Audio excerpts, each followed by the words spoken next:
Oh,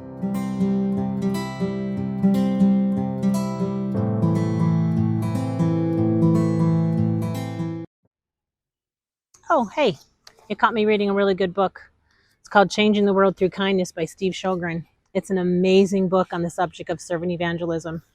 And I know that may sound like a big mouthful to people. It sounds kind of scary. Servant evangelism, what does that mean? What are you asking me to do? Servant evangelism is practical ways of showing God's love.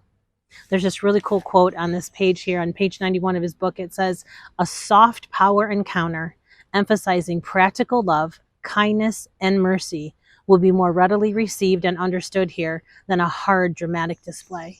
Servant evangelism isn't about beating people over the head, telling them why they should believe in Jesus.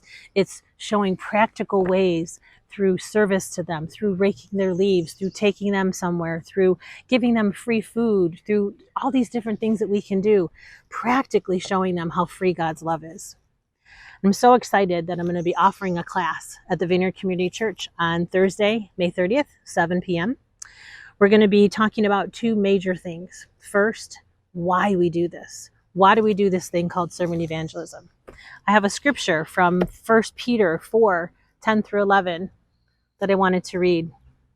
It says, "Each of you should use whatever gifts you have received to serve others as faithful stewards of God's grace in various forms, so that in all things the Lord may be praised through Jesus Christ." You should use your unique gifts and talents that God has given you to bless others, to partner together, and to do the things that God's called us to do.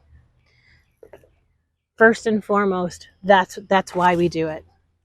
But second, the second part of this class is, how do we do that? What are things that we can do? We can do things like our food pantry at church.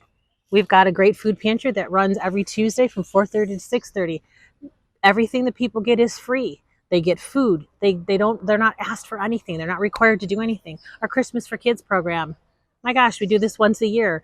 Practical way of showing God's love. We provide Christmas so that parents who wouldn't otherwise be able to provide for their families can have it.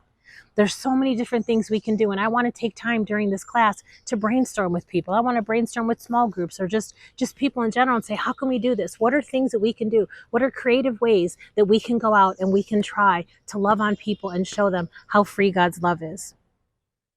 It may sound scary, like I said, but I got to tell you, it's not. You get so blessed from serving. So I ask you to please trust me on this. Try it out. Come to the class. If you don't like it, no harm, no foul. You wasted an hour, big deal. But I guarantee that you're going to catch that bug if you come and you join us and we partner together to do the things that God's calling us to do. God bless.